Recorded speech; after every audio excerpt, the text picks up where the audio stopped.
सुधा ने जब पहली बार शिमला की पहाड़ियों पर कदम रखा था तब उसे नहीं पता था कि उसकी जिंदगी इतनी बदल जाएगी। वह दिल्ली से आई थी अपने मन की शांति खोजने के लिए। उसका वैवाहिक जीवन बिखर चुका था और अब वह खुद को ढूंढ रही थी। शिमला की ताजगी भरी हवा और वहाँ की हरी भरी वादियों ने सुधा के दिल को थोड़ा आराम दिया। उसने एक छोटे से होटल में कमरा लिया और रोजाना पहाड़ों की सैर पर निकल जाती। उसे अकेलापन महसूस नहीं होता था, बल्कि वह इस नई दुनिया में खुद को खोज रही थी।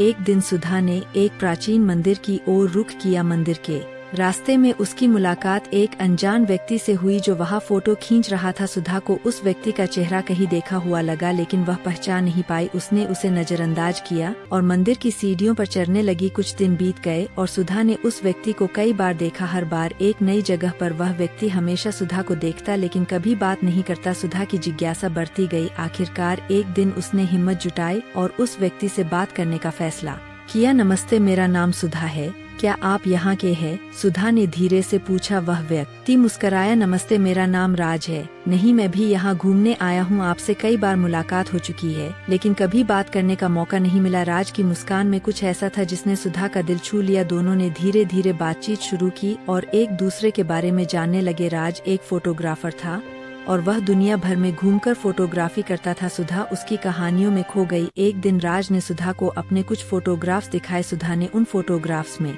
अपने आप को देखा। उसे यह देखकर हैरानी हुई कि राज ने उसकी कई तस्वीरें खींची थी बिना उसकी जानकारी के। वह घबरा गई और राज से इसका कारण पूछा। राज ने एक लंबी सांस ली और कहा, सुधा ने आपको पहली बार देखा था जब आप दिल्ली में थी। वहाँ एक प्रोजेक्ट पर काम कर रहा था और आपको देखकर ही मैं शिमला आया। मुझे नहीं पता था कि आप यहाँ होंगी, लेकिन जब मैंने आपको यहाँ देखा तो मुझे लगा कि यह किस्मत है। सुधा का दिल तेजी से धड़कने लगा। उसे यकीन नहीं हो रहा था कि कोई उसे इस तरह से देख सकता है। राज ने उसके हाथ को थामते हुए कहा, सुधा मैं जानता हूँ कि यह सब अचानक और अजीब है, लेकिन आपसे सच में प्रेम करता हूँ।